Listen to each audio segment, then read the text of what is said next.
Good evening, class. Tonight we are going to be talking about Text2MindMap.com. It is an online outline organizer that we're going to start using more and more in class. Instead of using Word and then printing them off, we're going to use Text2MindMap and then email to each other as we need to.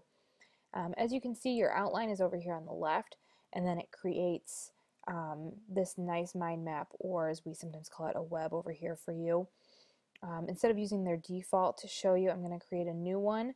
And since we're talking about poetry, I'm going to talk about imagery for a fire. So here's my main idea up here at the top. This works exactly like Word. After your main idea, it's going to bring you down here where you can put in your topic statements or supporting main ideas, however you want to think of them. So I would break this up. I'm only going to talk about sight, smell, and sound when I talk about a fire here. So my first idea is sight.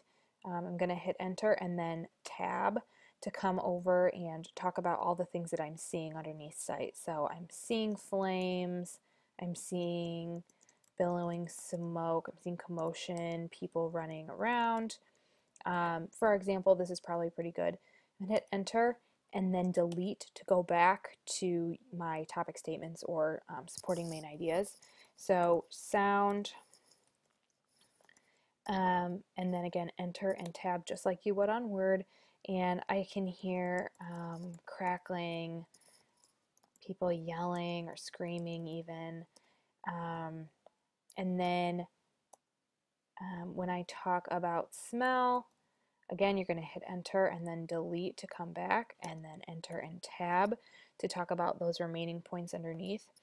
I can smell the smoke, I can smell burning plastic, which is kind of a different smell than just like a burning smoky fire.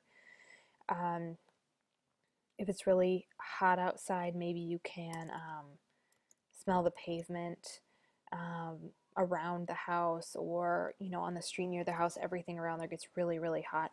So here are our all of our ideas that we're going to talk about. As you guys know, there are two more senses that we often talk about during imagery, but for the purposes of our tutorial, I'm just going to keep it short. And then you can come down here once you're done, and you can either go to options or you can draw your mind map. Personally, I like to draw the mind map first so that I don't have to conceptualize the whole thing in my head. Then it's right here in front of me, and then I go to my options in case I want to change something. So here we have lock after moving. So that just means that when you're moving these pieces around individually, they're going to lock where they are. You can unlock all, and then as you can see, everything just kind of jiggles around. I like to lock them all.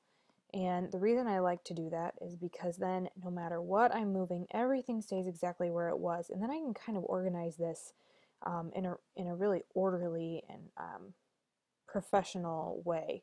You guys do whatever works for you, but again, as long as this looks professional at the end, I'm not too concerned with how you end up doing it if it works for you. You can change your font if you want. The only one I ask that you don't do is Andale Mono. Just because I don't think it looks very clean. And then size, again, whatever you need to do to make sure that you can see it, that it looks professional, works for me. And then preferably you do color, white or black for the purpose of our assignment, but if you're just doing it on your own, you can do any color that you want inside there if you so desire. But like I said, white seems to look pretty good.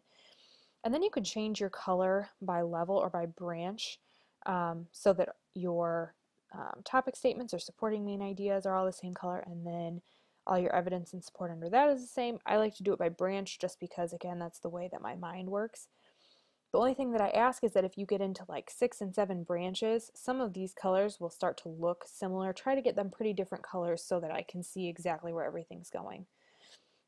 And then you can change the color of your lines if you want, and then the thickness. Again, just make sure it looks professional. Then once you're all done, you're going to save this, and then the title for your mind map will just come up. You can leave it exactly the way that you have it in there, and then you're going to email it to me, and then you should probably email it to yourself so that you have a copy of it. It'll show you your link here, or you can download it as a PDF. When it comes up, you can print it, but you just can't save it. So in a nutshell, guys, that's Text2MindMap.